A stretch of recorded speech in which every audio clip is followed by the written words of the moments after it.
আমাদের হচ্ছে 2:20 air Asia Phuket. তো চলো যাওয়া যাক। সিকিউরিটি চেক ইন স্টার্ট হয়ে গেছে। ফাইনালি আমরা on the way to airport. এখন বাজে প্রায় 10:30। Welcome to Anwesha talk town. আমি হলাম অন্বেষা আর ইনি হলেন শৈবাল। আমাদের একটা নতুন ব্লগে তোমাদের সবাইকে স্বাগত জানাই। আমাদের উবের চলে এসেছে আর এদিকে হচ্ছে ভারী লাগেজটা ডিগিতে তোলা হচ্ছে। আমরা একদম রেডি এয়ারপোর্ট যাওয়ার জন্যে। আর সামনে আমরা হ্যান্ডব্যাগগুলো নিয়ে বসে গেলাম। আর এদিকে ড্রাইভারদার সাথে কথা হচ্ছে যে সে কত কম পেমেন্ট পায় বিরাটি থেকে এয়ারপোর্ট যাওয়ার জন্য। তো সেটাই তিনি বলছিলেন। আমরা শুনে কি যে বলবো বুঝে উঠতে পারছিলাম না, তাই উঠে বসে গেলাম। দাঁড়াও এক সেকেন্ড ভাইয়া, এক সেকেন্ড দাও। সব থেকে বড় চাপের ব্যাপার হলো 25 কিলো ওয়েট হয়েছে কিনা। ব্যাগটা যা ভারী হয়েছে সত্যি, মানে একবার যদি ওয়েট করা যেতে পারতো তাহলে হচ্ছে ভালো হতো। তো যাওয়ার পরে দেখা যাক। কিন্তু হ্যাঁ, আমাদের যে ব্যাকপ্যাকগুলো আছে ওইগুলো অলমোস্ট খালি। খুব বেশি হলে হয়তো 1 কিলোর জিনিসপত্র আছে। তো যদি কিছু বেশি টেশি হয় তাহলে হয়তো চেঞ্জ মানে কিছু দিয়ে শিফট করে এদিকে আনতে হবে। হোপ উইদিন 25 কেজিস থাকবে। আর আমরা এই এয়ারপোর্ট পৌঁছে গেছি। এক্সাইটমেন্ট লেভেলটা কিন্তু চরম হাই, একদম হাই। ভালো, কেমন লাগছে? খুব ভালো, খুব ভালো।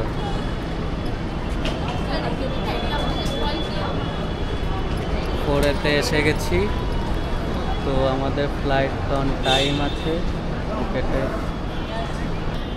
প্রচণ্ডভাবে এক্সাইটেড, মানে ভাবতে পারছি না, মানে শেষমেশ এই দিনটা চলে এসেছে যে আর আমরা যাচ্ছি। চলো নেক্সট কী প্রসিডিওর থাকে সেটা দেখাই। মনে হয় যত সম্ভব ঢোকার সময় তো ভিডিও করতে দেবে না, বা চলো ভেতরে গিয়ে কথা হচ্ছে। আমরা আপাতত লাইনে দাঁড়িয়ে।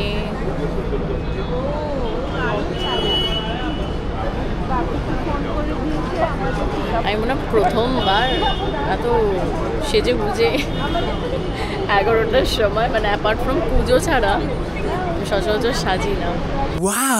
তাও পুজোতে মানে মিনিমাল যতটাই। তো যেহেতু রাতে ফ্লাইট, লেন্সও পরে দিই, চশমা পরে আছি।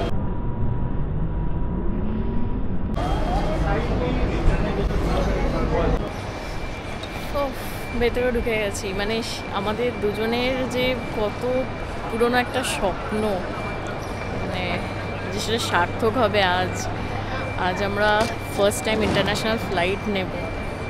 মানে ভেবেও একটু মানে 5 নম্বর গেটে আসলে বেশি সুবিধা, কারণ এয়ার এশিয়া ওখানেই আছে। এটা যা লাইন দেখছি, হ্যাঁ ভালোই লোক যাচ্ছে। তাহলে এয়ার এশিয়া কোথায় যাচ্ছে? কুয়ালালামপুর যাচ্ছে।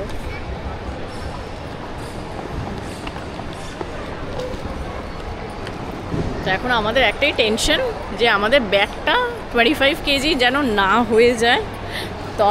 তখন আমাদের আবার একটা হ্যাপা হবে যে অন্য আরেকটা ব্যাগে জিনিসপত্র নেওয়া, ঢোকানো বা কিছু। তো চলো গিয়ে দেখি। সো আমাদের বোর্ডিং পাস নেওয়া হয়ে গেছে। এবার আমরা যাবো ইমিগ্রেশনে। ফার্স্ট ইমিগ্রেশনটা হয়ে গেলে অ্যাটলিস্ট প্লেনে করে উপরে তো যেতে পারবো। তবে ওখান দিয়ে বেরোতে পারবো কিনা সেটা ওখানের ব্যাপার। এখানে ইমিগ্রেশন হলে অ্যাটলিস্ট প্লেনে উঠতে পারবো। যাই দেখি, ইমিগ্রেশন হোক, তারপর আবার কথা। হ্যাঁ, আর হচ্ছে আমরা লাগেজের ফটোটা তুলতে ভুলে গেছিলাম, ওখানে যেটা ঘটনাটা হয়েছে। তো আমরা যখন চেক ইনের হচ্ছে ওরা স্টিকার দিয়ে দিচ্ছিলো, তো সেই সময় হচ্ছে ভিডিও করতে গেছিলো আমার বর, তো বারণ করেছে। যাই হোক, তোমরা কিন্তু ভুলো না আগে থেকে ভিডিও করে রাখতে, কেন কি কন্ডিশনে নেক্সট তুমি লাগেজটাকে ফেরত পাবে, ইউ নেভার নো।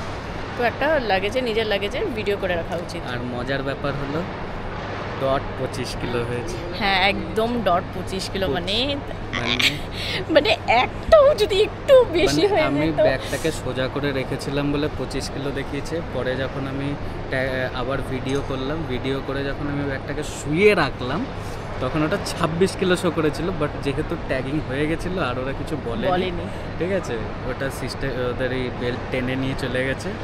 তো আমি যেটা বুঝলাম যে 25-26 এরকম কিছু একটা দেখাবে যখন ফেরতও আসবো। তো চেষ্টা করব ম্যাক্সিমাম লাগেজ এবার ব্যাকপ্যাকেট নেওয়ার, কারণ ওর মেকআপের জিনিসই মনে হয় 5 কিলোর জিনিস, সেটা না। ডিউটি ফ্রি এর সামনে দাঁড়িয়ে আছে আর দেখে খুশি হয়ে গেছে ও।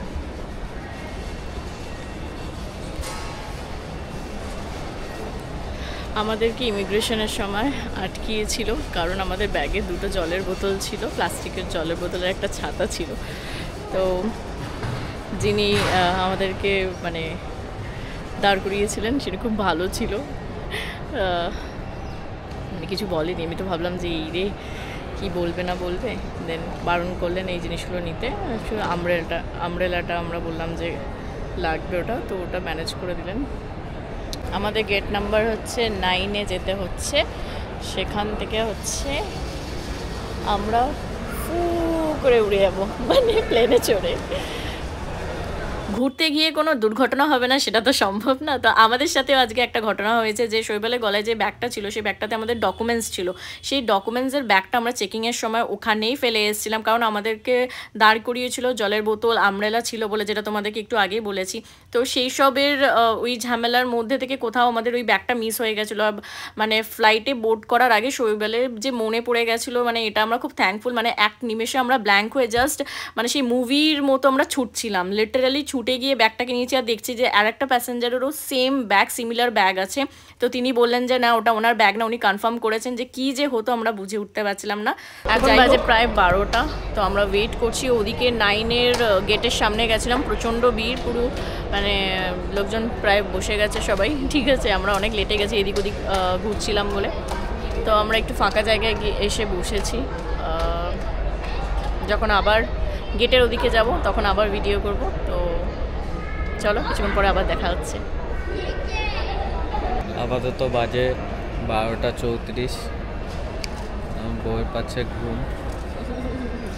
একদম মিথ্যা কথা। 450 খানা ফটো অলরেডি তোলা হয়ে গেছে। একদমই না, 450 খানা মোটেও ফটো তোলা হয়নি গো। এয়ারপোর্টের ফটো এখন ছাড়বো দেখতে। এত ফটো তোলা হলো, রিল বানালো কিছু, মানে এখন কি করবো বুঝতে পারছে না। আরও খুঁজছে কোথায় কোথায় কী কী পোস্ট আছে সেগুলো দেখছে। এয়ারপোর্ট লুকটা দেখেও কিন্তু শুরু হয়ে গেছে। আবার পাচ্ছে ঘুম, ওর পাচ্ছে ঘুম বললো, আমার ঘুম পাচ্ছে। আমার একদমই ঘুম পাচ্ছে না। আমার পাচ্ছে ঘুম।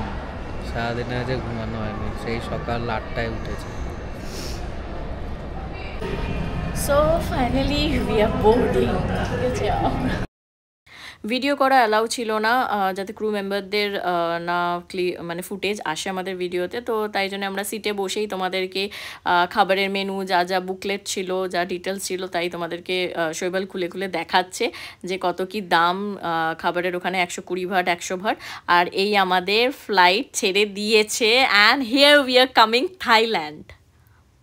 জাস্ট দেখো কি অসাধারণ লাগছে। এই যে ভিউটা এত সুন্দর লাগছিল, মানে রাতের ভিউটা। আমি খুব রেয়ারলি রাতে আমি ফ্লাইট নিয়েছি, যারা গেছো তারা তো অলরেডি জানো যে কলকাতা কত সুন্দর লাগে। উফ, আমার চোখটা জুড়িয়ে যাচ্ছিলো দেখতে, এত সুন্দর ভিউ।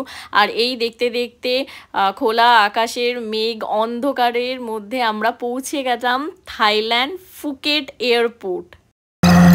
বসে গেছি আর যাচ্ছি যেখানে আমাদের লাগেজটা আমাদেরকে দেখতে। আমাদের আর্লি নামিয়েছে, কোনো ভিউ ছিল না। আর্লি ছেড়েছে। এখন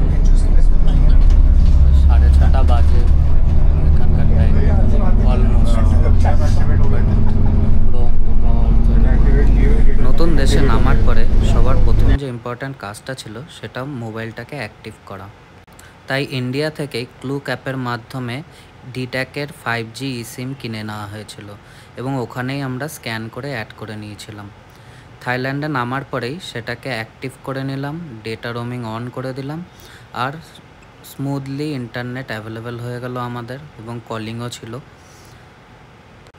আমি রেকমেন্ড করব এয়ারপোর্ট থেকে সিম না নেওয়ার, কারণ ফার্স্ট অফ অল ফিজিক্যাল সিম দেয়, আর নেক্সট ই সিম থাকলে ইজিলি রিমুভেবল, আর প্রাইসও অনেক কম পড়ে, অ্যারাউন্ড 600-এ সিম পাওয়া যায়। ফিজিক্যাল সিম কম করে 400 ভাট লাগে। এই হচ্ছে ফুকেট এয়ারপোর্টের ভেতরে। আমরা সেই ওই দিক থেকে রাইট হ্যান্ড সাইড থেকে এসেছি। সকালবেলায় আমরা সিমটা বাই করেছিলাম, উইদিন 10 মিনিটস আমাদের ইমেল কনফার্মেশন এসে গেছিলো। অ্যান্ড বাড়ি থেকে বেরোনোর আগে আমরা সিমগুলোকে অ্যাড করে নিয়েছিলাম মোবাইলে। এই সিমটা আমাদের পড়েছিল 588 করে, তাতে আমাদের দিয়েছিল 10 ডেজের ভ্যালিডিটি, 50 জিবি ডেটা আর 100 মিনিটসের কল। এক্স্যাক্টলি কিভাবে ক্লুক অ্যাপ থেকে সিম বাই করতে হয় আর কিভাবে অ্যাড করতে হয় তার জন্য একটা সেপারেট আমরা ভিডিও বানাবো, তো ওটা চেক করে নিও। এবং কম করে হলেও তোমাদের 400 থেকে 500 ওয়াট এখানেই সেভ হয়ে যাবে সিম কেনার সময়। চলো ইমিগ্রেশন প্রসেসটা কমপ্লিট করি। এই সামনেই আছে ইমিগ্রেশন কাউন্টার, ইমিগ্রেশন হয়ে যাক, তারপর আবার বলছি কি হলো।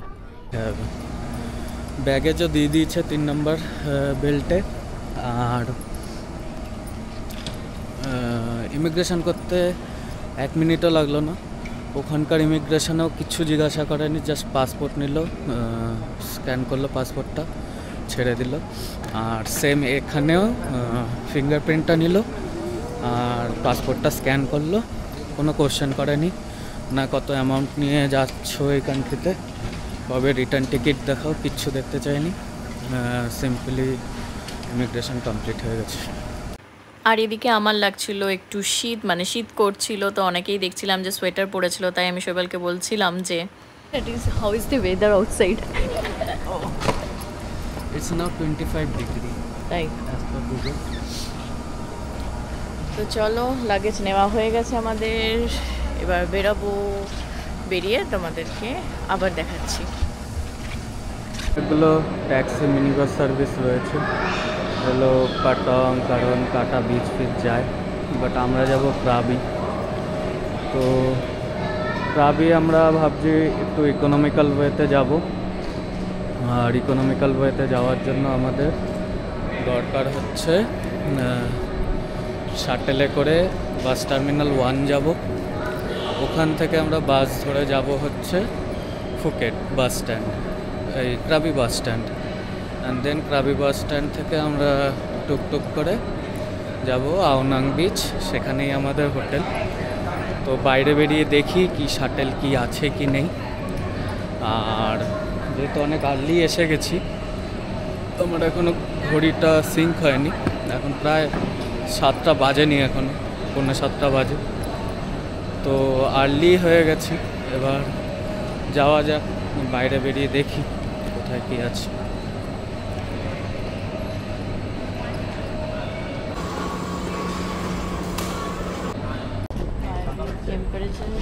টেম্পারেচার আছে, গরম ফিল হচ্ছে অনেকদিন বাদে।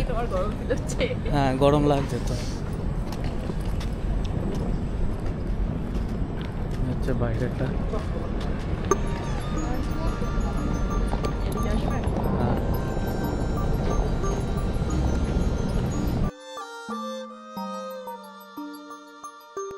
অ্যান্ড এতক্ষণ যেগুলো শুনলে শৈবাল তোমাদেরকে বলে দিল যা যা আমরা দেখলাম আশেপাশে। আর হচ্ছে এখানে সামনে বাইরে বেরিয়ে আছে তোমার ট্যাক্সি মিনি বাস, যেখানে ও কথা বলতে গেছে, আর একটা পাশেও আছে ট্যাক্সির স্ট্যান্ড, তোমাদেরকে দেখিয়ে দিই। হয়তো মনে হয় জিজ্ঞেস করতে গেছে শেয়ার ট্যাক্সি কোথা থেকে পাবে। তো চলো দেখা যাক ও কী অ্যারেঞ্জমেন্ট করে আসতে পারে। আমরা এখান থেকে কিন্তু কোনো মানে প্রাইভেট গাড়ি বা ওরকম কিছু বুক করছি না। হ্যাঁ, কত বলছে? এদের ভাষা বোঝা একটু ডিফিকাল্ট, ঠিক আছে। যেহেতু ক্লিয়ারলি বুঝতে পারলাম না যে কোথায় এক্স্যাক্টলি যেতে হবে শাটেল নেওয়ার জন্য, তো আমরা এখানে খুঁজি। আর যেহেতু এত সকালে নামিয়েছে, তাই আমরা একটু চিন্তিত যে আমরা শাটেল পাবোও কি না। সো পেছনে এই গ্রুপটাও আমাদের সাথে সেম ফ্লাইটে ছিল, তো ওনারাও আসছে যে কীভাবে যাবে। ওনারা যেই শুনেছে যে আমরা শাটেল ধরবো, তো আমাদের সাথে তাই জন্য এগিয়ে আসছিল। কিন্তু যেহেতু আমরা কোথাও শাটেল দেখতে পাচ্ছিলাম না, তো ওরা ওই গ্রুপটি অন্যদিকে জিজ্ঞেস করতে চলে গেছিলো। আর এদিকে আমি আর শৈবাল চেষ্টা করছিলাম বোল্ট বা গ্র্যাব, যেটা আমাদের এখানে যেমন ওলা উবের, তেমন ওখানে বোল্ট গ্র্যাব এইগুলো চলে। পেছনের গ্রুপটাও সেম প্রবলেম ফেস করেছে। এয়ারপোর্টের ভিতরেও কিন্তু ট্যাক্সি বা মিনি বাস স্ট্যান্ড ছিল, কিন্তু ওখানে রেটটা বেশি হবে। আমরা বাইরেও এসে কিন্তু রেটটা বেশি পেয়েছি, প্রায় 2000 ভাট এরম টাইপের অ্যামাউন্ট চাইছিল, যে কারণে আমরা এটা ইকোনমিক্যাল রাখার জন্যে কিন্তু আমরা ওখান থেকে প্রাইভেট কার বা প্রাইভেট ভাবে আমরা যাচ্ছি না। তবে এখান থেকে কিন্তু পাটংয়ের বাস শাটেল সবই অ্যাভেলেবেল ছিল এত সকালে, কিন্তু যেহেতু আমরা বাস টার্মিনাল মানে ফুকেট বাস টার্মিনাল 1 যাব, তো সেটার জন্য আমরা কিছু পাইনি, তাই আমরা আগে দেখছি যে কি পাওয়া যেতে পারে। শৈবাল গেছে আশেপাশে একটু খুঁজে দেখতে বা কারোর সাথে কথা বলে যদি বোল্ট বা গ্র্যাব বুক করা যায়, তো সেটারও আমরা চেষ্টা করছি। এখানে দেখো গ্র্যাব বুক করার চেষ্টা করছে, গ্র্যাব বা বোল্ট যেটাই আমরা পাবো সেটাতেই আমরা বেরিয়ে যাব ফুকেট টার্মিনাল ওল্ড টার্মিনাল 1-এ, যেখান থেকে আমরা বাস নেবো ক্রাবির জন্য। তো ওখানে একটা ট্যাক্সি দাঁড়িয়েছিল, তো জিজ্ঞেস করা হলো যে ফুকেট বাস টার্মিনাল 1 এখান থেকে কত নেবে, তো 700 ভাট চেয়েছে। তো আমরা বোল্টে দেখেছি, বোল্টে দেখেছো তো? হ্যাঁ, বোল্টে দেখেছি 500 ভাটে আমাদের হয়ে যাচ্ছে। তো আমরা বাইরে যাচ্ছি, কারণ পুরোপুরি আমাদের এই এয়ারপোর্ট থেকে আমাদের লোকেশন অবধি যাওয়া সেটা আমরা 1200 ভাটের মধ্যে কমপ্লিট করব, সেটাই ভেবেছি। তাই জন্য হেঁটে বাইরে যাচ্ছি। চারিদিকটা এত শান্ত পরিষ্কার, আর জাস্ট সূর্য মানে উঁকি দিয়ে বেরিয়েছে আমাদের থাইল্যান্ডে ফুকেটে, তো এত সুন্দর লাগছে, সেটাই দৃশ্য দেখতে দেখতে আমরা এগিয়ে এলাম। তো বাইরে বেরিয়ে দেখলাম যে কোনো শাটেল নেই, তো আমি বলবো যে এয়ারপোর্ট থেকে বোল্টের থ্রু কোনো ক্যাব বুক করেই হচ্ছে ফার্দার বাস স্ট্যান্ড বা হোটেলে যাওয়াটাই বেটার। আমরা আপাতত বোল্ট থেকে একটা ক্যাব বুক করে ফুকেট টার্মিনাল 1 যাব বাস স্ট্যান্ড। তো চলো যাওয়া যাক।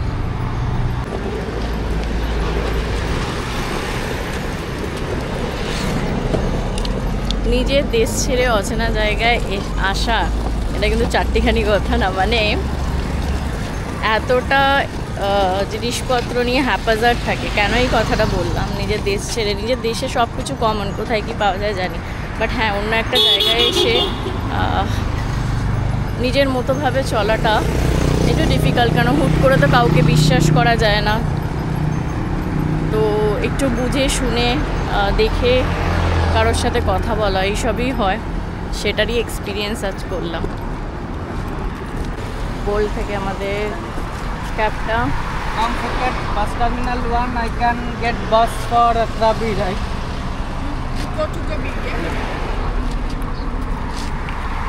Can we get a bus from there? Krabi, you either Phuket, either bus terminal, either 1 and 2. 1 bus terminal 1 we are going. Sorry, You make sure na? Sure? yes, 1 Either 1 in theมันมี new, not new, Yeah, old one. only one. You go to Krabi. Yeah, Krabi. Either you booking. No, I didn't go. Okay, I for you either bus terminal. কাঁচটা নামিয়ে বাইরে স্নিগ্ধ হাওয়া খেতে খেতে আর মনোরম দৃশ্য দেখতে দেখতে জ্যামে পড়ে আমরা পৌঁছে গেছিলাম Phuket old bus terminal 1। Spend হচ্ছে প্রাইভেটে, প্রায় 1 ঘন্টা লাগলো। ড্রাইভারটা খুবই হেল্পফুল ছিলেন, আমাদেরকে ওল্ড বাস টার্মিনাল মানে ফুকেটের ওল্ড বাস টার্মিনাল 1-এ পৌঁছে দিলেন। আর এখান থেকে আমরা যাব ক্রাবি। কিভাবে ক্রাবি যাব সেটা তোমরা নেক্সট পর্বে দেখতে পারবে।